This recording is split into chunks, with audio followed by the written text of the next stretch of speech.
My dad was migrating from El Salvador to the United States in the 90s, and he had been doing that for many, many years, just to make ends meet for our family back in Santa Ana, El Salvador. At the time, we saw that gang violence was really increasing in El Salvador, and it was me and my little sister. My parents had 2 kids at the time, so it was around 2000 now, 5 years, fast forward. And so they were really taking into consideration making the move to the United States just for a better life, hoping that things would be better, more safety, having a better chance for education, and just living happier, safer lives. And in 2002, they decided to make the move. Everything about the United States was different when I came from El Salvador, especially the language, right? I didn't know a drop of English. And going to school and being around so many people trying to talk to you, you have no idea what they're saying. That was a huge surprise. But I think maybe the food was a little bit different because everything tasted different, right? Even if it's like similar stuff back in El Salvador, the thing that I was eating every day was like a bowl of bean soup with like, it's called French bread, a little bit of cheese. That was my meal that I loved every day. And here when I got to the States, fast food was a thing that I didn't really experience before. Like over there you would go to like a chicken place called Pollo Campero, and that was for special occasions, right? And that's considered fast food. Here it's like every day, you can just go whenever you want, and that's normal. So the first fast food place I went to was Burger King, and that, I'll never forget that experience. I remember the sandwich that I ate. I'll never forget it. I was in love with Burger King. I always think about all of the people that got me here today, and I can remember all of them, from my very first teacher that I had in the United States, to my ELL teacher who helped me learn English, to my 5th grade teacher that got me into the middle school that I went to. There was a person at every step of the way that helped me get here, and I'm so thankful for all their support, from educators to mentors. But still I felt very alone because I didn't have somebody who had the same story, had been through the same things, the same struggles, who had achieved the things that I wanted to achieve. So I still felt like I was navigating things on my own in that sense, hoping that things would turn out okay and that I was making the right decision about things.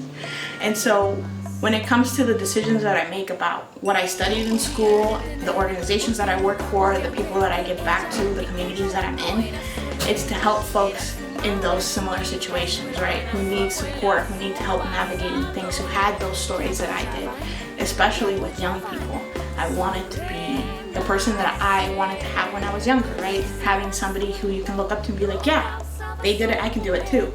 And so that played a really big role in the first job that I had after high school, after college, working for El Éxito and with Latinx youth, just being there for them, supporting them, and rooting for them.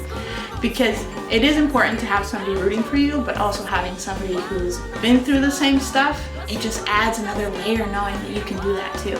Also being a part of the LGBTQ community, before I came out, which I came out very recently, I relied a lot on my LGBTQ friends and people in the community. They really helped me and supported me while I was still not out to my family. I still wasn't out in the community yet. I was still kind of deciding who was safe and who wasn't safe, and being comfortable with myself, and they really helped me be the most authentic self. So I am giving back to the LGBTQ community as well, making sure that I'm there to do as much as possible and supporting other queer young people too. When I think about being Latinx and being in community, we all survive and we thrive because we're there for each other, and we navigate these systems together, and we support each other. And so family is number one for me. I nominated Gabby because she's a pioneer, and she's a really strong advocate for our youth, our queer youth of color, and that's something that we don't have in Des Moines, in Iowa, but it's very much needed. And so I think her work with just with El Éxito, Please Pass That Love, and just even her own organization, it's just really making a safe space for our youth, for other queer folks of color that we didn't have before. And it's important that these awards also go to leaders from the LGBTQ community and recognize their contributions to our city, because they don't always get the recognition that they deserve. So when I think about prosperity, I don't really think about it on an individual level. it's all about community. And so when I think about prosperity, it's about the people in my community. Are they safe? Do they have access to opportunities to be successful, to be happy? And it's not just about my success, because to me, like, yes, it feels nice to achieve what you want to achieve in your goals, but if you don't have everybody else on that same level, it's not the same. We're not really moving forward together. And so when I think about prosperity, it's all about my community and everybody that's in it, that they're safe and that they have those opportunities that they need to meet their goals and their aspirations, and that's what it's all about. So I really want to say thank you to Kenya Calderon, who nominated me for this award. She is my cousin and has been a huge role model for me all of my life. She's my older cousin by 3 years, so really has trailblazed in our family is how I think of her, and she's like embodies all the fearlessness that I want to have, and she's such a powerful woman that I'm so thankful that she thought about me for this honor and that she got other people to write support letters for me too. So I'm just so thankful for her and everything that she does for us. I also want to thank Megan Beza, who wrote a letter of support for me. She's taught me what it looks like to be a powerful and authentic leader, and I feel really, really lucky to have crossed paths with her. She's a wonderful friend and a really great mentor to me as well.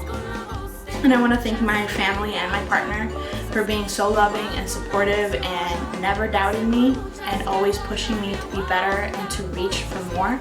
I really wouldn't be who I am without them, and so I don't want them to feel like I want to show them all the support that I have, right? And make sure that they know that they're always in my heart and that everything that I do is for them.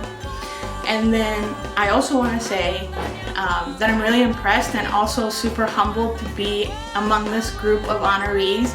I've read what everybody else is doing in the community, and I just feel really lucky that everybody's so passionate and wonderful and doing amazing things. And I just feel really lucky to be among this group, and so I want to say I'm grateful for them and their work.